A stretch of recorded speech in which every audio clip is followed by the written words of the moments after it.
Hello. I know. Like, look at this table. It is, well, let's just say that I didn't expect this to happen today. So, anyway, Amanda and I are in outside Louisville, Shepherdsville, at a KOA campground. We're sleeping in our camper. We came down here for a couple of days. We were hoping to hit, we were hoping to hit Old Forester, and then also Rabbit Hole and maybe a couple other distilleries. Well, it's Sunday as we're recording this, and a lot of those places were closed. But we looked on the map, and it just so happened Jim Beam Distillery was, I don't know, maybe 10 minutes away. And they were open, so we decided to go there. Fantastic experience. I mean, I think as far as a bourbon fan, or even someone who's just a little bit curious about bourbon, Jim Beam, their whole distillery tour, their whole facility, their operations, it's well worth it. I think, even if you may not be a huge fan of Jim Beam, but I bet when you go there, you'll find some products that you actually like, especially if you're just beginning your bourbon journey or maybe well into your bourbon journey. And let's start with one that we actually got there. We got a few products from Jim Beam today. I'll probably do a future video on those here in a minute, but I want you to give me a big old thumbs up because, I mean, first and foremost, this is quite the collection. This is a lot of these. The reason I picked these today, a lot of these have been things that have been on kind of my list, my wish list of things to go find. But if you like the content, thumbs up. I love it if you subscribe. I'd love to hear your comments and your feedback and your input. I'm not going to taste all these today. I did pick a couple that I do want to taste. But anyway, back to the Knob Creek. When we got to Jim Beam today, we got there around midday or so. The only tour was a 2:30 tour, so we had a couple hours to kill. We went to their kitchen. First of all, the grounds are gorgeous. They have rick houses everywhere, rolling hills, just really a beautiful facility. The kitchen, we went and sat at the bar. Amanda had a smash burger. I had their smoked brisket. Food was phenomenal. And we were able to do a couple flights, but they had this Knob Creek 18, which standard Knob Creek's 9. You can get the 12. Those are usually, at least in Indiana, pretty readily available. Sometimes you can find the 15, which if you look back on a video from maybe a couple weeks ago, Jamie Run and I tasted a Knob Creek 9, 12, and 15. Well, here's an 18-year version, and I love the display on this. It's like this is something you put on your shelf, but I promise you I will drink it. I did sample it while we were there. I'm not going to open this one today, but and I can't remember the price on all these. These are upper tier price points on all these bottles, I assure you. But really cool. And we got, like I said, a couple others that while we were there. We'll do a tasting on those at a future point. As we were driving by the campground today, or leaving the campground today on our way to Jim Beam, there's a little liquor store just a couple minutes away. And the thought occurred to Amanda, like, hey, maybe we should stop there. Maybe they have stuff that we can't find in Indiana. And I think that made a lot of sense. We're a lot closer to the source where we're staying here in Shepherdsville than we are in Indiana.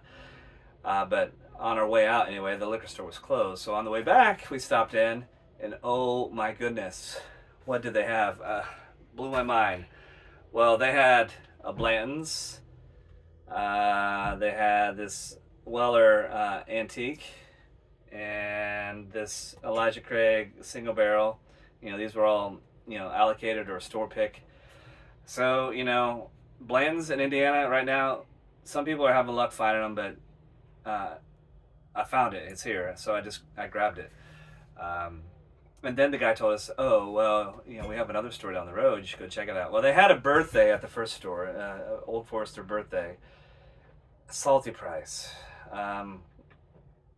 We went to the next store and was able to do a little bit of negotiating. So I got the Old Forester Birthday, and I think this is the 21. Let me see here if I can find that easily without boring everyone here with all the details. I guess I should have done my homework first. But I'll put the details in the description of the video. But anyway, Old Forester Birthday. Elmer T. You don't see this anywhere that I look anyway. So I decided to get a few things, and then I got a few more bottles in the truck. But the reason I picked these today, well, first the Knob Creek 18. I'm a real fan of the Knob Creek product line, and I find that this 18 might be my new favorite. Um, the Amanda loved it as well. I like the 12. I love the 9 is a go-to all day, every day. It's a good one. 12 is pretty fantastic, but this 18 is really, really good. Um, oh yeah, they told us. I don't know if you'd be able to see this. That apparently, and it's going to be hard to see at this angle. Apparently, where Abraham Lincoln was born, the creek that ran through their property was Knob Creek. And apparently the shape of the bottle is all curved to sort of replicate the shape of that creek or something. So anyway, I didn't know that until today, but could have been one of those fun stories, but regardless. Anyway, I'm going to sample a couple today. I got them in our nice tumblers that are in our camper. I'm going to do a sip of this Old Forester Birthday and this Elmer T. And I don't know the order of operation here. Let's do the Elmer T. So this is a single barrel sour mash Elmer T. Kentucky straight bourbon whiskey, and I believe this is a Buffalo Trace product, as is the blends. So let's give it a nose and let's give it a taste. I mean, of course, it smells like bourbon. There's nothing like unique per se about the nose. I have done no research on anything I'm talking to you about, so I don't know mash bills. I don't know age or anything like that. This Elmer T. is 90 proof. No age statement. I'll have to dig into that to find out. But I'm guessing it's a pretty standard Buffalo Trace, which, you know, in my last few samplings of some Buffalo Trace products, you know, it has a tendency to err on the side of sweet. I think the nose is not.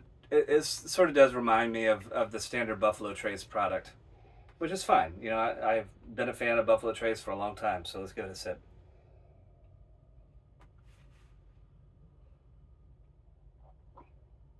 That is lovely.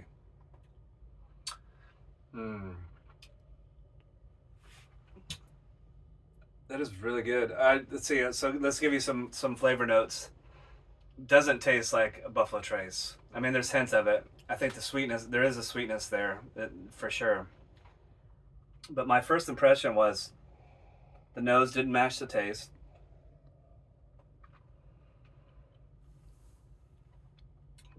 There's some buttery goodness going on in there. It's like it's like, you know, when you get the caramel corn, like a good caramel corn. Like one of my favorite snacks as a kid was this product called Fiddle Faddle. Some of you might know what that is, but basically it's like caramel corn with some nuts, and it's just good. It's got salty, a little bit of saltiness, a lot of sweetness. There's a corn note, and but yet there's some heat, you know. And for a 90 proof, I'm surprised at the heat that brings. That is a fantastic drink. This is one that's, you know, it's not going to be a daily sipper, especially for the price that you know I paid for this.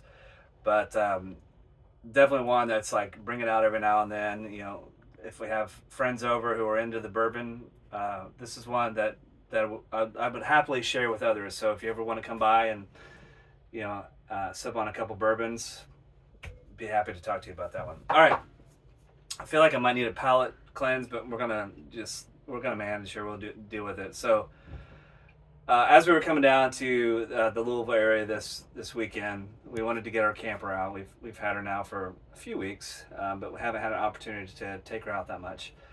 And we talked about going to Old Forester, and as we were driving down, I mentioned the Old Forester Birthday, and Amanda was like, "What is that?" And I, you know, explained it to her, the little bit that I know about this. I think this is something they come out with about every year. It says on the back, this is the birthday bourbon, aged 12 years in oak cask.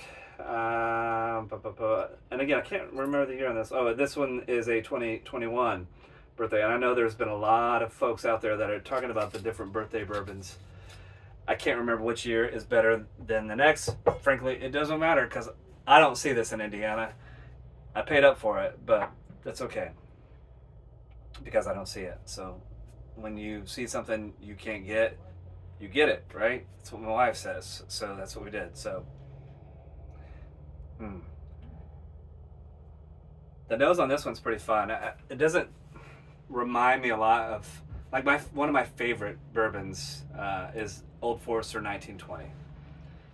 It's really good, and the nose on this is way different than that.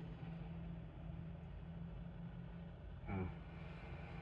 There's some notes in there. Let me give it a taste.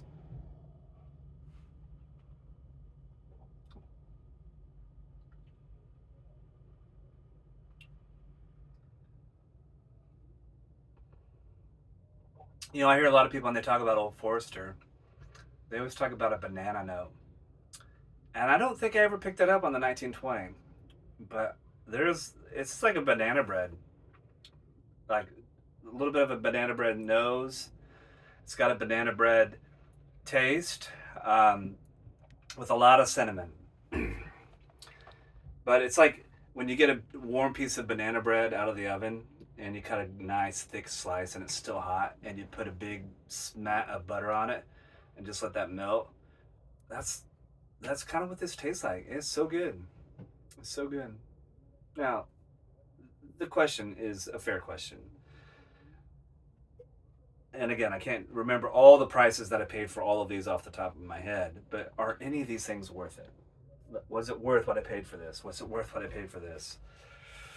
You know, it's up to you.